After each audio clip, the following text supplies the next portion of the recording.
Teman-teman sekalian yang dirahmati Allah Subhanahu wa taala, malam ini kita bicara tentang salah satu di antara inti dari iman kepada Allah Subhanahu wa taala. Bisa dibilang hampir semua cabang iman itu intinya adalah sabar. Kita bicara amal soleh apapun dalam Islam, intinya juga sabar. Kita bicara tentang realitas hidup, intinya juga sabar. Dan bahkan kalau kita bicara tentang apa jalan untuk masuk ke surga, banyak. Bisa dengan ibadah, bisa dengan akhlak, bisa dengan ritual, bisa dengan moral, bisa dengan banyak cara untuk masuk ke surga. Tapi semua cara itu intinya sama, sabar. Makanya ketika para ulama membahas bab sabar, maka mereka mengatakan bab sabar ini seperti saudara kembarnya bab iman, bab ikhlas. Ikhlas, sabar. Ini dua saudara kembar. Sehingga kalau kita bicara tentang Islam, kita pasti bicara tentang dua hal ini. Pertama ikhlas, kemudian sabar. Ikhlas dan sabar ini nanti menjadi modal kita untuk istiqomah sampai akhir hayat kita. Maka pada malam ini kita akan ngomongin tentang masalah sabar. Walaupun ini bukan tema baru, bukan materi yang saya pikir baru pertama kita dengar, tapi saya yakin semua kita tetap harus belajar tentang sabar. Karena walaupun 1000 kali kita dengar tentang bab sabar, toh pada kenyataannya kita kadang kalau mau jujur kepada diri kita sendiri, kayaknya kita belum menjadi orang yang penyabar. Syarat menjadi orang yang penyabar bukan sering mendengar wawasan tentang sabar. Baru disebut orang yang penyabar bukan gara-gara dia tahu ayat dan hadis-hadis sabar. Orang yang penyabar itu adalah orang yang sering ngalamin ujian dan dia bisa lewatin ujian-ujian itu, baru disebut penyabar. Walaupun kadang dia nggak tahu ayatnya, walaupun dia nggak hafal hadisnya, walaupun dia nggak tahu wawasan dan ceramah dengan materi tentang sabar, tapi bisa jadi dia lebih penyabar daripada kita yang duduk dalam majelis ilmu tentang bab sabar. Makanya kita butuh terus untuk belajar sabar, di-refresh lagi dengan kajian-kajian kayak gini. Mudah-mudahan dengan sifat sabar kita akan mendapatkan banyak kebaikan dari Allah Subhanahu wa taala. Bicara tentang sabar, kita coba awali dulu dengan tilawah Al-Qur'an, satu pembukaan surat yang isinya persis tentang masalah sabar, yaitu surat Al-Ankabut, surat 29 dari ayat pertama. Surat Al-Ankabut, surat 29 dari ayat pertama. A'udzu billahi minasy syaithanir rajim. Bismillahirrahmanirrahim. Alif Lam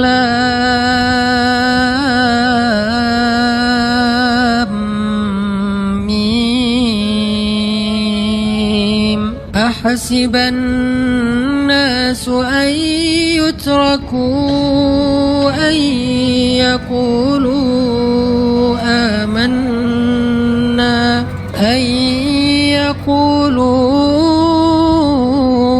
amanna wa hum la yuftanun. Walaqad fatanna alladhina min qablihim falaya'lamanna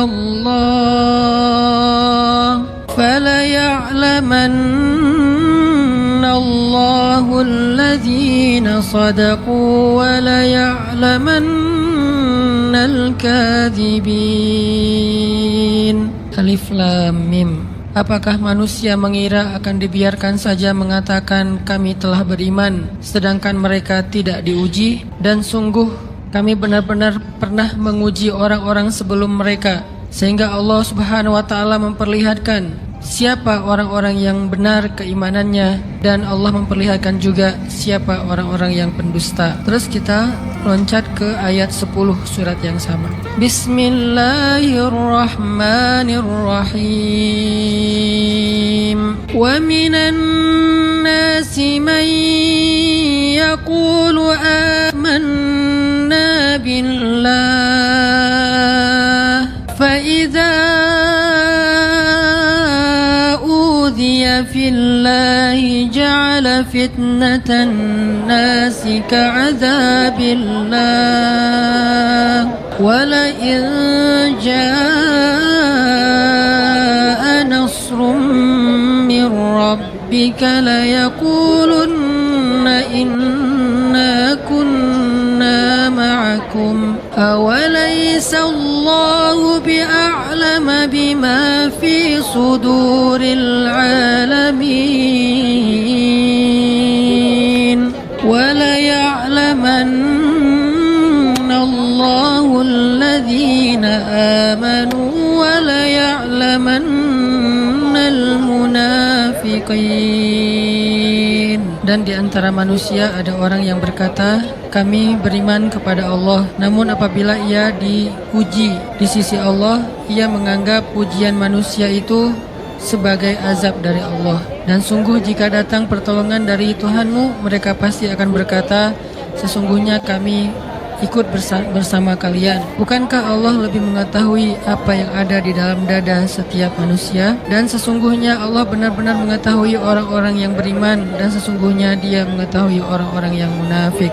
Shadaqallahul azim. Teman-teman yang dirahmati Allah Subhanahu wa taala, di ayat kedua surat Al-Ankabut, Allah menyampaikan sebuah sindiran. Allah nyindir dengan bahasa, emangnya manusia pikir Allah akan biarin aja mereka mengatakan kami telah beriman, sementara mereka tidak diuji.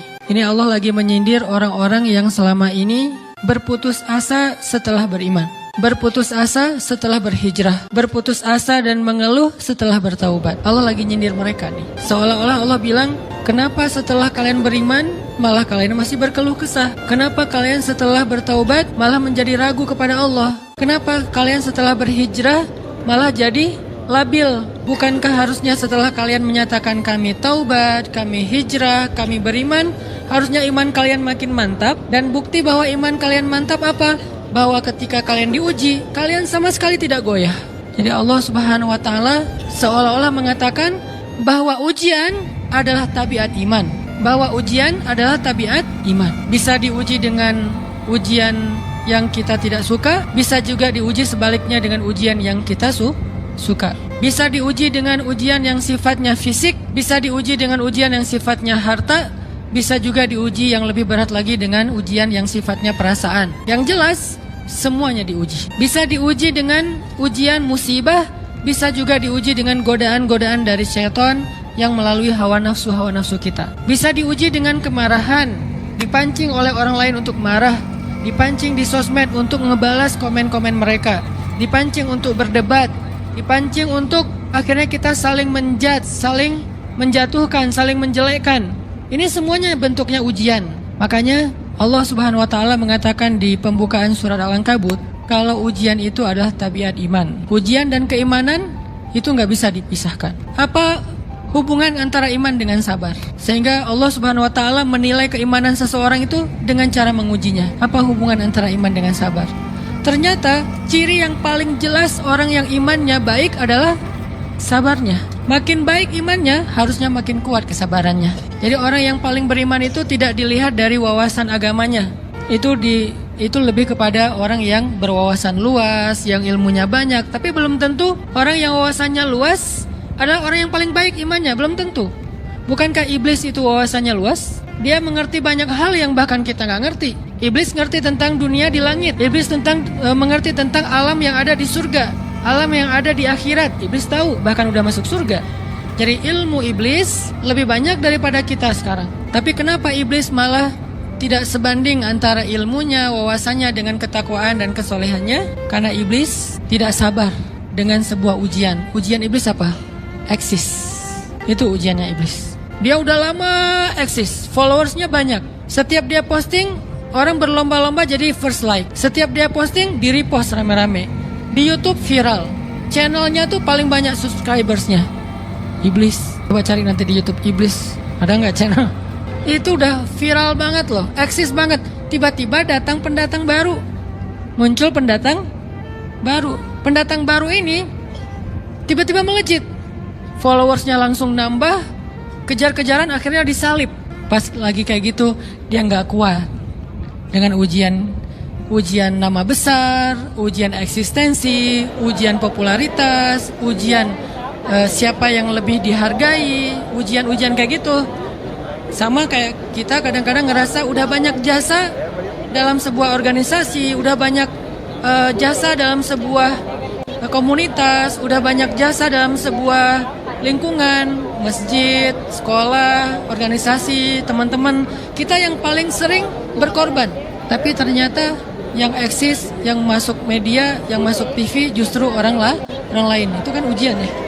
Nah ini nih yang kadang-kadang ujian namanya zulzilu, diguncang perasaannya. Bukan diuji dengan fisik, kadang-kadang ujian sakit, capek, lelah, buat kita bisa kita lalui tuh. Dalam sebuah organisasi nih, kita lagi bikin kegiatan sosial, baksos, di sekolah, dengan OSIS-nya, dengan ROHIS-nya, di kampus, dengan BEM-nya, dengan LDK-nya, kita bikin acara baksos.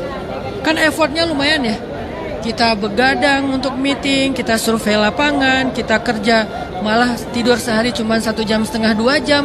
Fisik kita lelah, fisik kita capek, kadang sampai sakit, sampai dirawat di rumah sakit gara-gara kena misalnya tipes gitu, gara-gara kita habis-habisan bekerja. Itu buat kita nggak masalah. Ujian fisik kita lalui. Dan besok mau ngadain lagi, kita yang paling semangat dan aktif. Gak masalah capek juga. Gak masalah juga kita lelah. Gak masalah kurang tidur. Gak masalah berjalan jauh. Gak masalah. 1. Ujian harta. Kita yang justru nombokin. Kita yang nalangin dulu modal-modal untuk kegiatan-kegiatan tersebut. Kalau ternyata gak tercover dananya, akhirnya gak bisa dibalikin talangan kita. Gak apa-apa, kita ikhlas. Kita berkorban dengan harta kita. Butuh apa? Saya bayarin. Butuh apa? Kita lewatin ujian harta, tapi begitu ujian perasaan, kita udah capek, lelah, kurang tidur, nombokin, nalangin, habis-habisan, ternyata teman kita yang jadi ketua panitia ada, kadang cuma masalah itu doang, atau dia yang jadi PR-nya. Yang namanya PR ketika diliput oleh media kan dia yang muncul, mukanya kan, akhirnya diundang oleh misalnya hitam putih lah, atau apalah, kok dia yang muncul di sana, atau diundang berdua, tapi sampai di sana dia yang banyak ngomong, kita diam aja. Pulang-pulang pundung. Begitu besok mau ngadain lagi, udah gak mau terlibat. Left group. Kenapa itu terjadi? Ujian zulzilu, perasaan. Itu yang dialamin oleh iblis. Iblis rela banget disuruh beribadah, sujud beribu-ribu tahun, kuat iblis. Kalau kita mungkin jidatnya hitam, kalau iblis mungkin udah kepala-kepalanya hitam, saking rajinnya sujud. Wah, ibadahnya udah ribuan tahun. Iblis disuruh berkorban dengan harta yang dia miliki, dia kasih aja semuanya. Tapi kalau disuruh dia ngalah dari Adam untuk memimpin alamin, menjadi khalifatullahi fil ard, menjadi pemimpin, wakilnya Allah di muka bumi, buat iblis ini berat. Kenapa dia? Ana khairum min, saya lebih baik daripada dia. Saya lebih senior daripada dia. Saya lebih sehat daripada dia, saya lebih keren daripada dia, saya lebih. Ujian emosional, ujian ego, ujian perasaan, itu yang lebih berat buat kita. Kadang sakit dan dirugiin orang lain, teman segala macam, kita masih oke lah. Selama ini asal kita ngumpul selalu gua yang bayarin, oke deh, nggak usah dibahas. Baru dibahas nanti pas sakit hati. Kalau belum sakit hati kan nggak dibahas kan? Nggak apa-apa deh, kita terus yang bayarin, kita traktirin ngopi apa segala macam, nggak pernah dibahas. Kebersit sih di benak kita, cuman nggak mau dibahas. Kenapa? Udahlah, biarin aja, easy going. Kemudian kayak kita yang capek harus rempong sana kemari segala macam, selalu acaranya di rumah kita, akhirnya kita yang bayarin, kita yang rempong, nyiapin segala macam, bebersih sendiri. Tapi begitu ada yang nyakitin perasaan kita sedikit aja, semua itu balik lagi. Dari dulu ya. Nah, keluar kan? Kenapa? Dipancing oleh ujian perasaan. Jadi ternyata yang paling berat itu adalah zulzilu, diguncang perasaannya. Kita kadang-kadang habis-habisan buat seseorang, nggak masalah. Hujan-hujanan dia yang pakai jas hujan, kita nggak pakai apa-apa, nggak apa-apa. Sakit-sakitan juga, dikerok dan segala macam, biarin aja. Kalau perlu misalnya kalau bannya lagi kempes, dia naik Grab, kita dorong-dorong motor terus cari tempat segala macam sampai tengah malam, nggak apa-apa deh buat dia. Apa sih yang nggak buat kamu?